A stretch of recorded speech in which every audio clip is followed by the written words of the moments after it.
السلام عليكم ورحمة الله وبركاته. إخوتي الأعزاء، جميع المشتركين في قناة عصام الحسني، وكذلك الزوار الجدد ومن هم مقبلين على الاغتراب في أوروبا. سوف أقدم لكم اليوم هذا الفيديو، إن شاء الله أنه يكون مفيد لكم. والفيديو يجب أن تشاهدوه كاملا من أجل الاستفادة القصوى. طبعا كما تعلمون أن المغترب اليمني في دول الخليج يعاني من نكبات عديدة، وكلما أراد تصحيح أوضاعه تأتيه قرارات أخرى، ومعاناة لا بعدها معاناة. أسرهم ينتظرون منهم الإعالة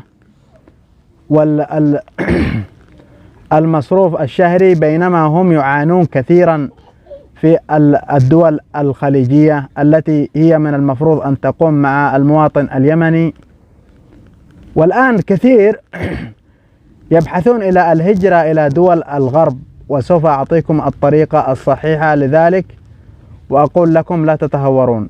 وقبل كل شيء، من كان زائرا جديدا في القناة ادعموني باشتراك وإعجاب. سوف أقوم بالرفع في القناة بمقاطع مفيدة وجميلة. ومن كان مشتركا مسبقا عليه بالنشر الفيديو لإخوته، والإعجاب كذلك بالفيديو والتعليق. الله يحفظكم جميعا.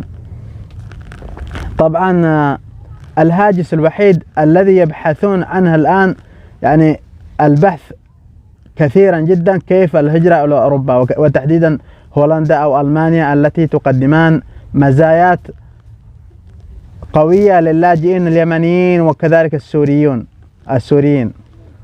طبعا أبشركم بشارة خير، على أن صحيح على هذه الدول من الدول المتصدرة للحقوق الإنسان والحياة الرغيدة والرفاهية، لكن يتساءل اليمن يقول كيف أوصل، لأنه طبعا يعني في حدود جغرافية كبيرة بين اليمن وأوروبا، يعني في تباعد، وفي كذلك اختلاف في الثقافة.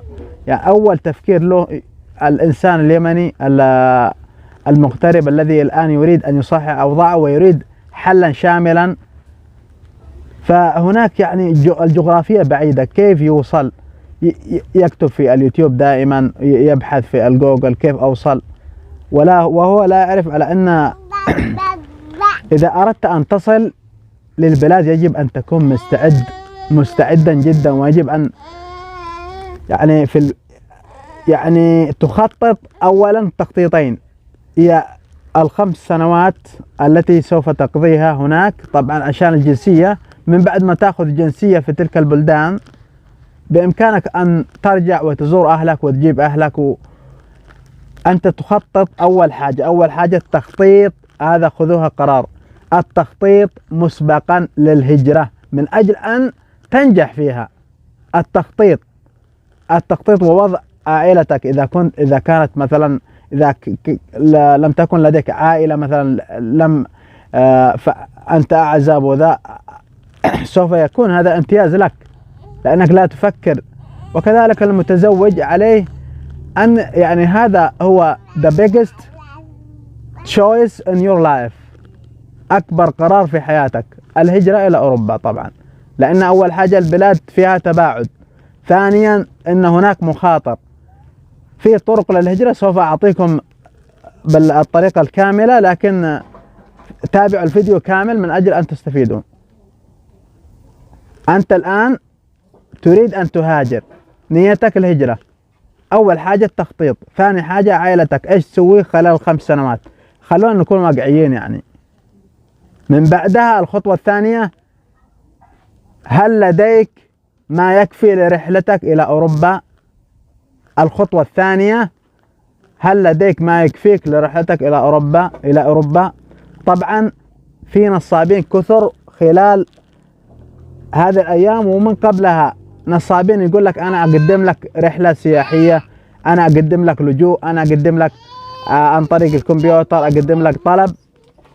اعذروني، ما شاء الله بنتي الصغيرة يعني تصيح الآن. المهم يقول لك أنا أقدم لك وأقدم لك، بس تعال يطلب منك مبالغ مالية كبيرة، يقول لك $500 $100 $50 عشان أقدم لك. وحتى لو قدم لك يعني في مواقع الإنترنت غير كفيلة.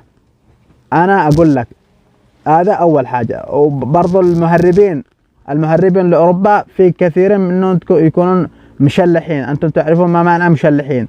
يعني يأخذون فلوسك ويقتلوك أو يخلوك في حال سبيلك بدون ما أنت تعلمها فين هذا البلاد. فلذلك قبل أن تتخذ قرارك أن تسأل الذين ذهبوا إلى أوروبا أو تسأل جهات موثوقة من أصدقائك أين أجد مهرب صادق وأدفع له بعد أن أصل. اللهم مجرد مصاريفي في خلال الرحلة إلى أوروبا ثم أدفع له لاحقا، هذا يكون صادق معك. طبعا في طريقين رحلتين، في طرق عديدة من اليمن. بإمكانك أن تذهب بالطائرة إلى السودان، ومن ثم من السودان إلى تشاد، ومن تشاد لموريتانيا، ومن موريتانيا للمغرب، ومن المغرب لأسبانيا. الرحلة طويلة طبعا. ومن أسبانيا للدول الأوروبية بإمكانك أن تقدم اللجوء هناك في أي دولة تختارها. يعني الدولة اللي يمسكك فيها قدم لجوء، حتى المغرب تقدر تقدم لجوء. هذا الطريقة الأولى. الطريقة الثانية السفر إلى تركيا، ومن تركيا إلى اليونان، وكذلك تمشي 5 دول أوروبية حتى تصل إلى ألمانيا أو السويد أو هولندا. لكن أنا أريدك أن تكون ناجح، وأن يكون هذا الفيديو مفيد لك. فأحذرك أول حاجة من النصابين ومن المهربين المشلحين اللي يأخذون مالك وفلوسك ويطشوك، يعني وممكن يقتلوك، وإذا أنت معك عائلة ولا أصدقاء ممكن يعني يقتلوكم. أو من الذين يقولك أقدم لك لجوء، هذا خلها أكثرتهم يعني عندهم أساليب إقناع قوية جدا، لكن يأخذون مالك ولم تستفيد بشيء. طبعا إذا أنت الآن يعني أنت مهموم، تريد دولة تحتويك، تريد دولة تعزك، تريد دولة تعيش فيها حياتك برفاهية، فيجب التخطيط مسبقا. الخطوة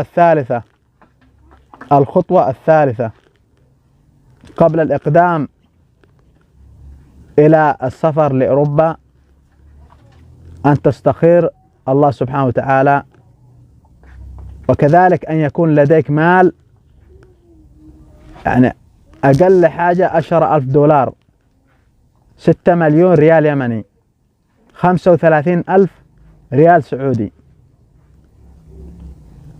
هذا يكون أقل شيء. بإمكانك وضع المال في يد أحد الأصدقاء أو يد العائلة، ثم كلما وصلت دولة يحولوا لك بجزء من المال حتى تصل إلى أوروبا. بعضهم يقول يا أخي إذا أنا معي مبلغ مثل هذا أنا لا يجدر بأن أذهب إلى أوروبا. يا أخي أوروبا مش حاجة سهلة خلاص أنك توصلها. أوروبا يحتاج لها تخطيط. بعدين إذا أنت يعني حصلت على لجوء خلاص حياتك تتغير.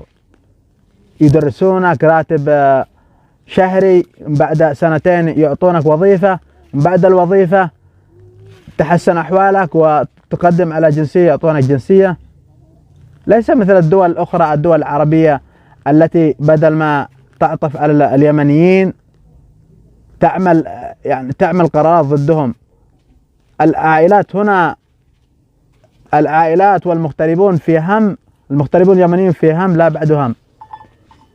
إن شاء الله أنك استفدت من هذا الفيديو، وبإذن الله سبحانه وتعالى أن الله يوفقك في الرحلة إلى الهجرة إلى أوروبا، إلى الدول الغربية، وأن يصلح أحوالنا جميعا وحفظكم الله. أتمنى أنك استفدت من الفيديو، وألا تخرج من هذا الفيديو إلا وأنت عندك معلومات هامة حول السفر إلى أوروبا. الله يحفظك ويسعدك أخي الكريم.